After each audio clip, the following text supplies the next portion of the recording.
Hi guys! Luto tayo ng adobo sa Sprite. So, natin muna ito papupulahin para masarap.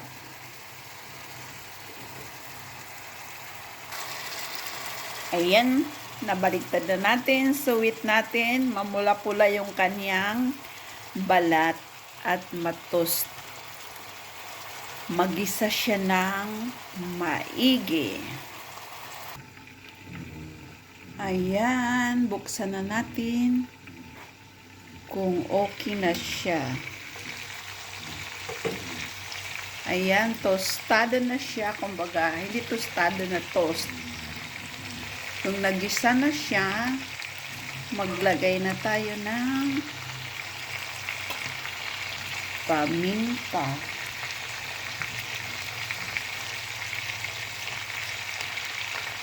Toyo.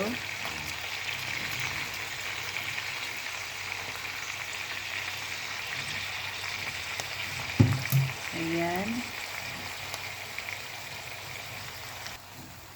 At ang ating pinaka ingredients na Sprite.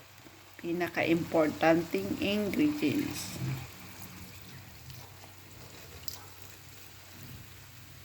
Ayan. So, takpan lang natin siya at hintayin kumulo. Ayan, i-open natin uli after 10 minutes. Ayan na po. Kumulo na siya yung Sprite natin at isusunod natin yung ating pampalasa oyster sauce.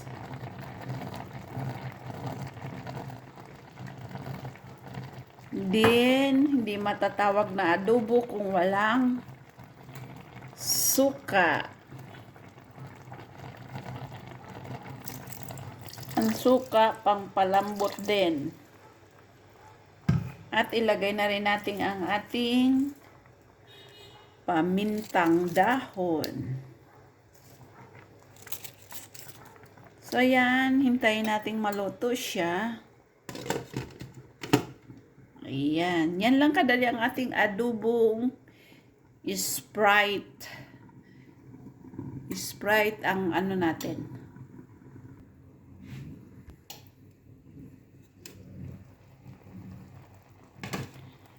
Ayan, nangangamoy adobo na siya.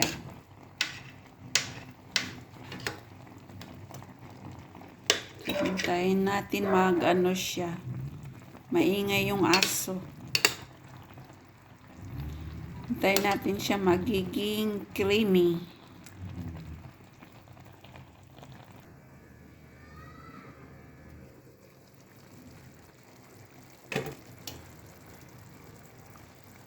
Ilagay na natin ang ating pampalasa.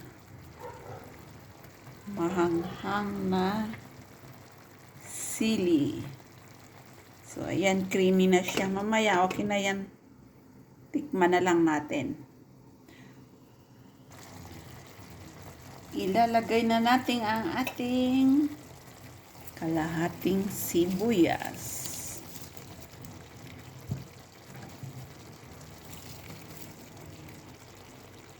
Ayan.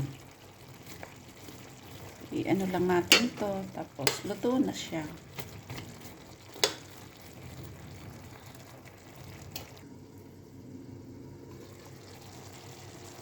Ayan guys. Ready to serve na ang ating adobong manok sa Sprite.